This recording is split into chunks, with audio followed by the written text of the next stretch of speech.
Hello, everyone, and welcome to the Dreams Unlimited Travel Podcast. My name is John Magi, and I'll be your host.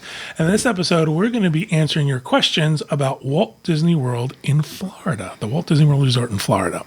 I'm joined at the table by our panel of experts, Client Services Manager for Dreams Unlimited Travel, Kevin Close. Hi, everyone. Agent Consultant for Dreams Unlimited Travel, Tracy Heinrichs. Hi, everyone. And back in our production facility, we have our producer, Craig Williams. Hello.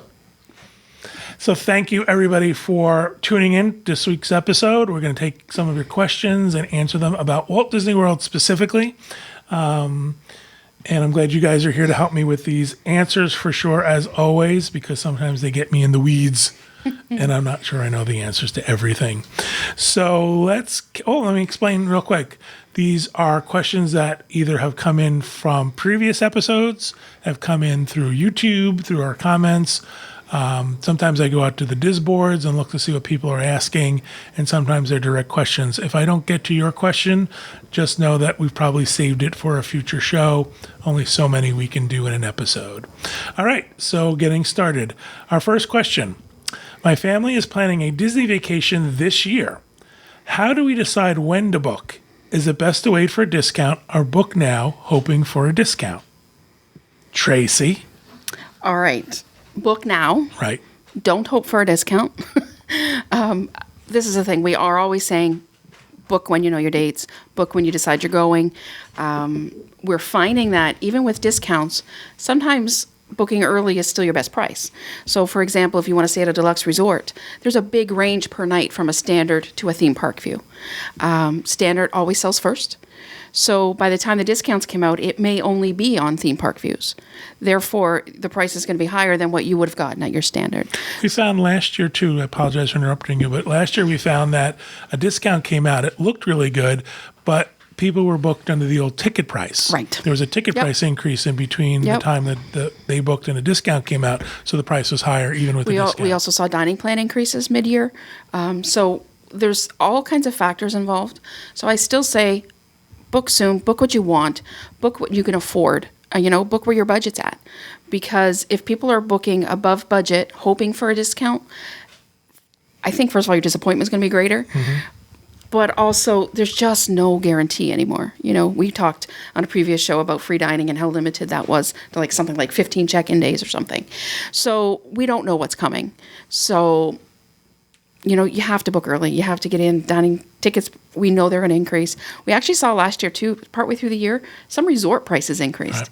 And we had never seen that before. Typically, once the resort prices were set, they were set for the year. That's no longer the case. So we're also seeing that change.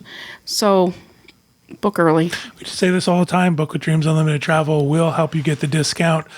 Again, what we have happened was with a latest release of discounts, agents were able to go in and work with clients who were flexible on their dates. Mm-hmm. So let's say you say, okay, I want a discount, and the discount is now for 2 days after you're scheduled to arrive. As long as your dates are flexible, they'll work with you to help you get that discount and change the dates and make everything work out. So always book what you want now. Yes. It doesn't make any sense to wait for stuff to happen. I can tell you the times where a client booked is getting exactly what they want discounted is becoming slimmer and slimmer because there's so many limitations to the discounts we're seeing. Disney is putting them out, not for your benefit. They're putting them out so that they can fill space they haven't sold. So we're often moving people to fit into that space if needed. And for a lot of people, they decide, no, what I settled on before at the price I pay, that's the vacation I wanted. Yeah. I don't want to change for a discount. So book early. The other thing is you're in our system. If you're my client, as soon as the discount's coming out, as soon as I've got wind that is coming, I'm already starting to prepare. And once that discount, like this last one dropped at 4 a.m., 3:45 in the morning, we're up thinking, okay, we think there's something coming. So we're watching for you when you're our clients. Yeah, the nice thing, too, is we have agents all over the country. Mm-hmm. And so what's happening is, people on the East Coast versus the West Coast who's seeing it first. Yeah. We're always watching all of the different channels out there. Right. Who's chattering about it? It's true. There's travel agent stuff on Facebook, and there's all this stuff out there, and people will be dropping, I think this is happening, or I know this is happening. So we're always in tune to that. Right. There's also a network of agents who help each other. Yeah. Oh, within Dreams for sure. Yeah. So that if your agent is not at their desk, someone is watching your reservation for them. Yeah, we're always helping each other. I mean, sometimes it's, we'll message, like, I'll message a friend that I know is in a different time zone, say, okay, you got to get up now. Exactly. It's out. Get up. I know it's only 3 a.m., but you need to get up. So we're always working together. There was a with discount that came out one time when we were in Hawaii. Oh, yeah. We still talk And about that. about 8 a.m., our front door flew open and Tracy screamed, I quit. I quit. He came stomping down the hall in my pajamas. Yeah, because on Hawaii time, 6 hours behind, those discounts were starting at 1 a.m. Mm-hmm. Yeah. You're up all night on hold. And you can fall asleep on the phone. Yeah. So that's They're my... fun. They're fun in hindsight. They are. Yeah. Great It's stories almost in like, hindsight. you kind of forget, and then it happens again. Book early. Book as soon as you know you want to go. As soon as you know you can go. Get what you want. It's not worth it to... Discounts are not a guarantee. Don't play this game of discounts for sure. All right, our next question. Lately, it has been harder for me to enjoy the parks due to my health. How do you know when it is time to rent an ECV? Should I rent one in the parks or from an outside company?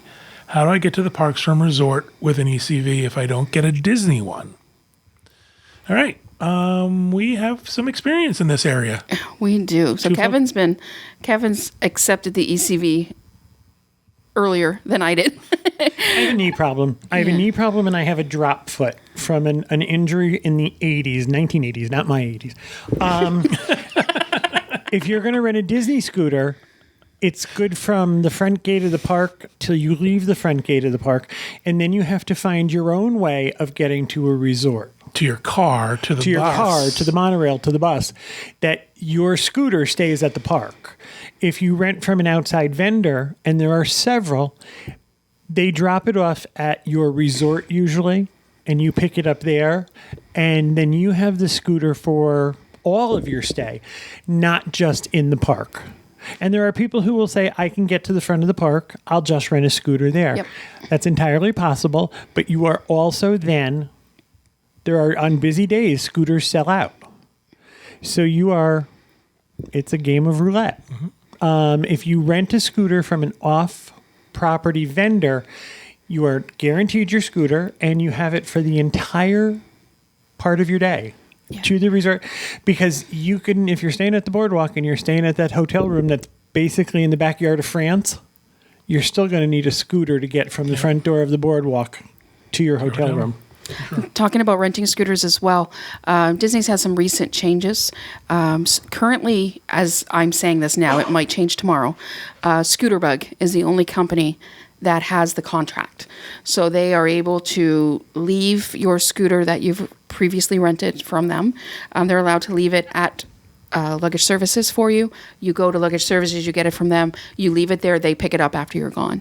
All other outside vendors will still bring it to the resort and pick it up, but you have to arrange to meet them. You have to meet them to exactly. pick it up and drop it off. Yeah, and that's there used to be 3 or 4 different vendors they were using, and now they've narrowed it down to just Scooterbug. However, the other vendors that are doing this Oh, yeah. are fairly specific about a time. Yeah. It's not like, you're getting furniture delivered where they tell Yeah. you between 9 and Yeah. 6:30 They at work night. with you and they know when And you're the other gonna be thing is there. too, if you don't use a scooter or an ECV in your everyday life, them dropping it off to you, they're also helping you out. They're also showing you, maybe giving you some tips on how to use it, how to care for it while you have it.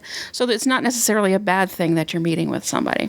I want to go back to the beginning of their question because I think this is an important part. How do I know when it's time to rent an ECV? Well, I can answer that one. Okay. Because that's been my recent experience. I got to the point where I noticed I was avoiding the parks. We would come to Disney, and I may do a little something, but I was missing a big part of the day. Or I found myself saying, I'll stay back at the room, you go. Because I wasn't able, due to the nature of my medical condition, I have different issues that are causing, stability issues, but also I don't do well with the heat. I don't have like endurance. There's different things going on with me that make it not possible for me to spend even half a day in a park anymore. So I was just avoiding it because honestly, I've been to the parks with my mom who's been in a scooter. I've been to the parks with Kevin who's been in a scooter and other travel. There was a time where I was taking Ben to the parks in a wheelchair. So I know what that world's like, and I wanted no part of it as long as possible, because riding a scooter in a Disney park, it's hell. Yeah. I mean, people are not all people. So I don't want to classify everybody, but the majority are very unkind. I'm already short, so I'm kind of used to a certain vantage point, but this makes me even shorter. This is one of my biggest problems. I've Yeah. been looking at it. I saw a man with a tricycle scooter. Yes. But the seat puts you up at eye level with Yep. everybody else. Because if you're in a scooter, people talk over your head. Yes. People talk to Chris. I'm sure people talk to John Right. on your And behalf. you are just excluded from the conversation. Right. That you apparently, because you're in a scooter, can't think or talk. Right. Can I speak I want to speak from the perspective of the person who travels with the person in a scooter. You should think about getting a scooter as early as possible. Don't put it off, because you're actually influencing their vacation as well. I'm just going to say, John said something to me one time because I said, I don't need a scooter. But what happens is then I walk very slow. And John spends his entire time making sure I see curbs. I'm colorblind. I have depth perception problems. So John will Stand say, back, he's mine. you Just want know, to let you know. I told you the other day, we're approaching 20 years. You're in. The warranty's over. But what he said to me was, I relax if you're in a scooter. Right. That's from his point of view. Right. And all of a sudden that makes it very, now I think, well, if it's helping him, Right. I never thought of it. Well, you may still think to yourself, I'm not going to do this. I can still do it. I'm still, healthy enough to do it. You're impacting the people around you from having a good time. So think about it that way. That you're And I helping noticed them out. that. I noticed that even though sometimes Chris would still go do things, he felt guilty about it because he was leaving me behind. And it was really impacting. It was to the point where I was saying, I don't even know if I'm going to renew my annual pass. Like, I don't know that I can do this anymore. And so he kind of insisted. And once I did it the first time, it was a little bit easier. My opinion hasn't changed. People are horrible. Yeah. It's surprising how you're not just dismissed, but people have been yelled at. I have been called names. I have been, and this is just minding my own business. I had somebody literally hold on to the front of it as they were jumping over it, to get, wherever they were going quicker than I was. People blocking entrance doors, people blocking that little slab where I can actually get off the sidewalk. Yeah. So I'm going to give Chris a lesson. In the person who travels with the person scooter, I'm being absolutely serious. You have to sort of look ahead. Yes. So when it comes to the curb breaks, I walk ahead and I do the plow. Yeah. So I plow through the crowds and Yeah. make sure that he can get off the curb. We go through a door. I walk through the door first. I've to make also sure- learned to follow I follow John's shoes. And I actually, when I'm in the scooter, as I said, I have depth perception problems and I'm colorblind. So curbs sometimes sneak up on me. That happened in Labadee one time. We were talking about cruising and I didn't realize it. And I was in one of the straw markets and I went off a curb and it made quite a sound. The front wheel was down. Were you there with that? His front wheel was down and his back wheels were up spinning. It's funny. I followed I John's miss all feet. the fun. You did miss all of that. The other thing is, as somebody, I walk very slow, and so I don't trip. I spend my entire time when I'm walking studying the ground, that I'm not missing a curb or a crack in the sidewalk. This allows me the freedom to look around a little bit. We got a couple more questions, so let's see if we can get through some more of these. I am so confused by this boarding group thing for the new ride, Rise of the Resistance. Can you explain it? Do I have to be in the park to get it? How much time do I have to get there, assuming get to the ride, once my group can get on, and your group is called? I have so many questions. Can I take this one? Sure, absolutely. I just did it. And when we had done it, if anybody's been following this procedure, you know that people were getting at the parks earlier and earlier. They were letting people in the gates earlier, and as soon as you could get in, you were able to get your boarding group. Basically, as soon as your pass is activated. Right. They changed that on the day that we went, so that they weren't opening up the virtual queue for boarding groups until park opening. So they let us in at about 6:40. We were able to get in the park. A lot of people were rushing back to Galaxy's Edge. We didn't, because what was the point? We were getting a boarding group. So we just kind of Unless they hung were out going to at the go front. on Smuggler's Right, sure. Run or something. So once we tapped in, we had to wait till 7, and then at 7, everybody got to their phones. So at that point, you open up the app, and you can join the boarding group. It's even the playing field for everybody. People were arriving earlier and earlier and earlier. And I can tell you, we were out there that morning because we thought we had to arrive early too for quite a while, and it wasn't safe. I mean, there were people fighting, there were people pushing, there were people, like, it was not safe. Like, it was getting out of hand because there was such a reason to get through, because the earlier you got through, the better your boarding group, or your better chance of a boarding group. So it became an issue.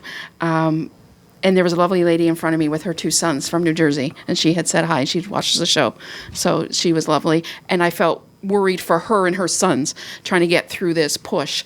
But anyway, I digressed. So with the boarding group, as soon as you open up your app, it says join boarding group right at 7 o'clock, or what our day it was 7 o'clock when the park opened, but whatever park opening is. You want to arrive at the park early enough that you're going to get through the gates by park open. So I think at this point, probably 30 to 45 minutes ahead, Craig. Yeah, that's generally safe. Yeah. You're going to get past the turnstile. Oh, yeah, 100% you're going to get because they're going to open the gate early still. They're going to let you go so far. So I would say if the opening time is posted as 8, I would not want to be outside in line any later than 7:30. And then once you get through, boarding group opens, get your boarding group. You are free for that day. You do have to be in the park. Everybody with you that's going to ride the attraction has to be in the park. So tapping in is what gives you access to the boarding group. Once you have your boarding group, you're going to have a 2-hour window from the time your boarding group is called to use it and get in the attraction. So a lot of people will get their boarding groups and then go to a different park, or maybe go for breakfast, or stay in the park for the day, depending on your boarding group. One thing I'll tell you, the day that we did it, join boarding groups not working, everybody's freaking out. And there was another button, said something about, I don't know, view your time or your place or something it says. So I thought, in typical Disney fashion, sometimes systems don't work and there's a back way in. So I chose something different, kind of getting back, and I ended up with a boarding group 10, which was great.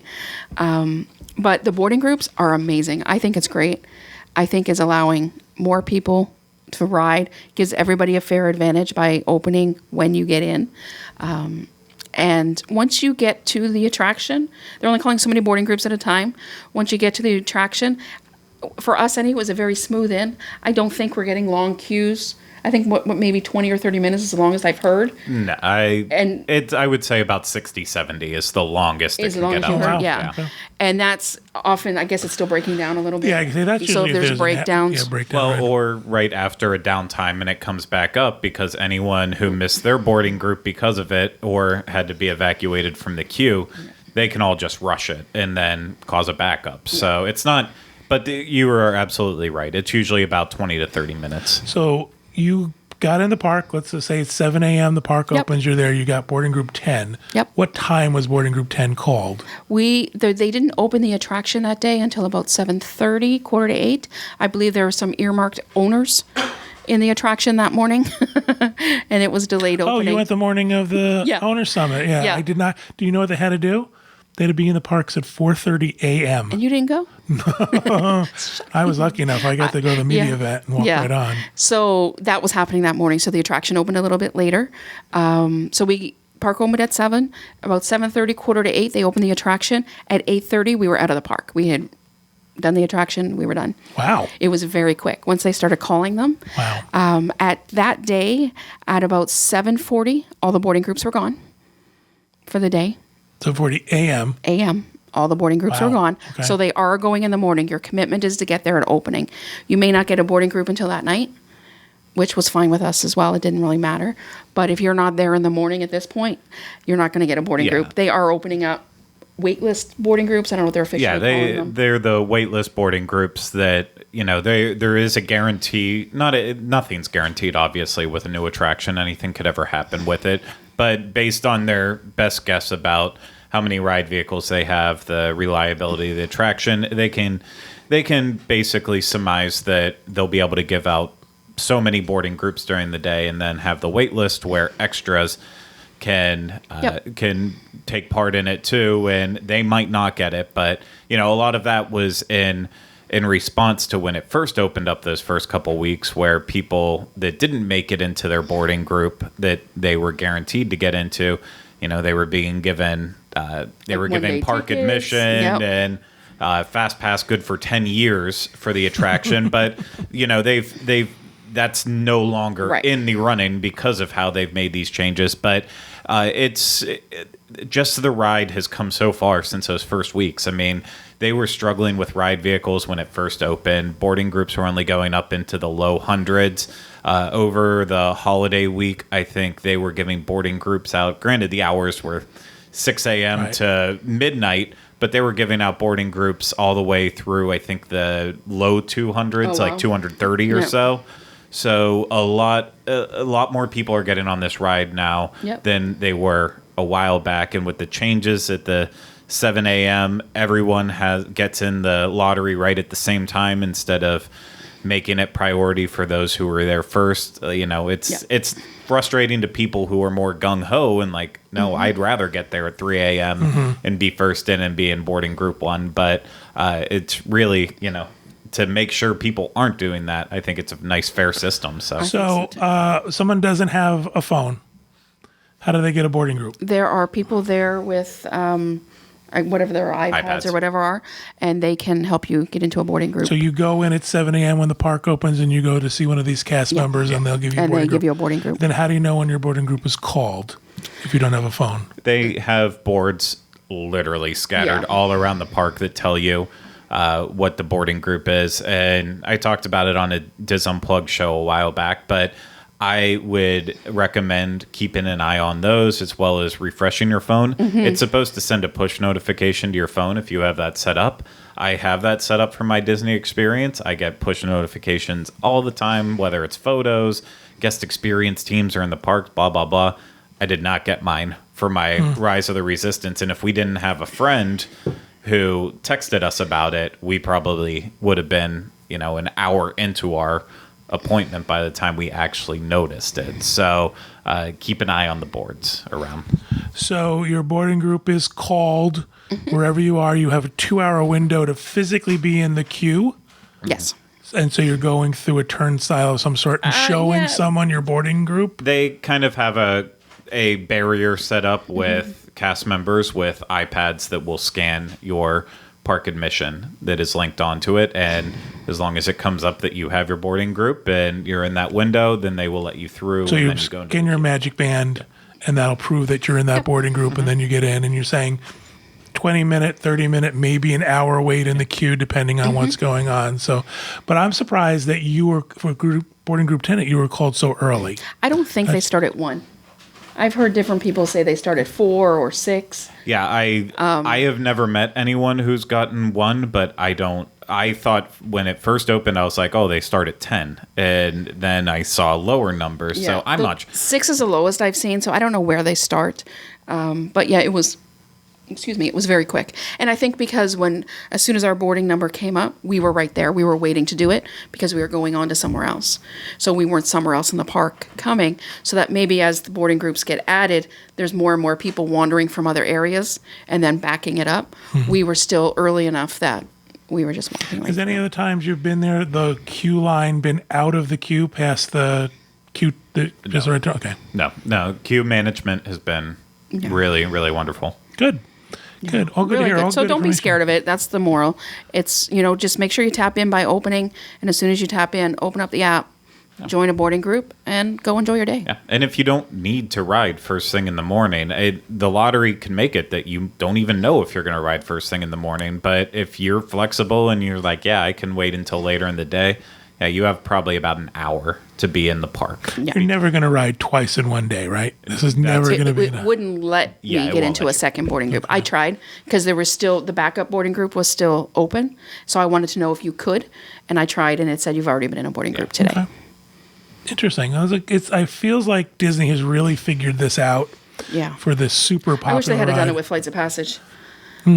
Because, unless you were willing to stand in line for 4 hours, for the longest time, you weren't doing Flights of Passage. Maybe they'll start using it for busier times of year Maybe. and then have it for other attractions I as like well. it. I think they've done the best with a problem that's a huge problem in any theme park. Well, it's why Universal wanted to try this system and make it work, and they've been trying for years, and they chose it to make it work with attractions that no one cared about, Right. like Jimmy Fallon and Fast and Furious that didn't have the demand, and then they got too afraid to use it for Hagrid's when they really could have. So it's a system that works well, and Disney just made it work perfectly. Made it work. So one more question: do you have to be on their Wi-Fi to make You this don't work? have to be. No. You can be in And cellular? in fact, I suggest maybe coming off their Wi-Fi. Oh, God, yeah, I hate their Wi-Fi. Yeah, I noticed a lot of people struggling, and we came off the Wi-Fi and did it on our cellular. It's one It of the was much first things quicker. that if we're in a park or resort or something, and Kevin's like, I can't get anything to load, turn off your Wi-Fi. Yeah. Because it's always so bad. Excellent. Thank you guys for that explanation. Yeah. Sounds good. All right, on to our next question. Will a Disney resort still let you use the amenities, pools, etc., on your checkout day? Our flight home is very late, and we don't have a park ticket, and we don't want to just go to the airport and wait or go to Disney Springs. So, in other words, I've got 5 or 6 hours to kill. Can I use the pool? Yeah, absolutely. They still consider you a resort guest kind of until the end of that day. Okay. So even though you have to check out of your room, you can still enjoy the pool. In fact, a lot of the pool areas have showers. They have, Locker rooms. where locker you rooms can and washrooms change stuff. and showers and stuff where you could change. So yeah, absolutely enjoy the resort. It's very common, I think. Well, and the same thing goes for concierge lounge. You can use it if you're in a concierge room. The night before you depart, you have the concierge lounge all day, and I think they close at like 10 or 11 o'clock at night. So if for some reason you have a really weird midnight flight, you could sit up there till the second that you leave the airport. You can get all your free food and drinks and everything good like that. So And baggage services will hold any excess you have as well. Yep. Depending on where you're flying to and your airline, there's also airline resort check-in where you can check in for your flight that morning and they'll take your bags. So there's different options, but yeah, definitely max it Excellent. out. Good. We're going to do one more question, and then we're going to stop this episode, and then we're going to split the rest into a second episode because we're going on a good length of time. So we're going to do that. So one more question for this episode, and it is, how come when I go to book on Disney's website, the resort I want isn't available, and then after refreshing a few times, it shows up? Do you think inventory changes that quickly? No. No. I mean, sometimes it's inventory. More often than not, it's system issues. We see it all the time as travel agents trying to book. We'll see sometimes availability online that for whatever reason won't confirm. We'll call, oh, that was false availability. They love to tell us that. Yeah, one of the big things during this latest release I heard from agents was that they would go to book a resort and get all the way through to the end, and then there'd be like no price. Yeah. And it'd be like, oh, what does that mean? Does that mean it's sold out? What does that mean? So you have to call in and try to get the price available. It's a Disney system issue. I mean, the other thing is too, I think if you're down to the last couple rooms available for a certain set of dates, that maybe as people are looking at them or holding them, they're being pulled out of inventory and being put back in. So there'd be a lot of that as well. But No, I think the answer is that welcome it's to a my glitch. world. Right, exactly. The answer is that it's a glitch. I mean, Yeah. it happens all the time with us. It happens all the time with almost anything you book through Disney. Yeah. It happens through cruise line and stuff too. You just got to, unfortunately, refresh and keep doing it and maybe try clear a your different browser. channel. Clear your browser. Try a different Another thing- browser. Right. One of the things that people are having good luck with is using the incognito Chrome. option on your browser, and that's not allowing any cookies or anything to be stored. So they're having better luck with that. That is not, the cure-all for this for sure. You're still going to have this problem, but it's something you can think about doing if you're having this problem. Or you can let your Dreams Unlimited travel agent have all the frustration and the headache and pull their hair out and not know, if it's available or not. Let them do the work, and you just sit back and enjoy it.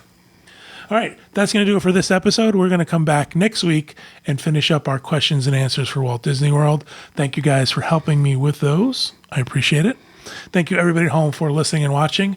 We hope you have a great week, and we hope you have a great vacation.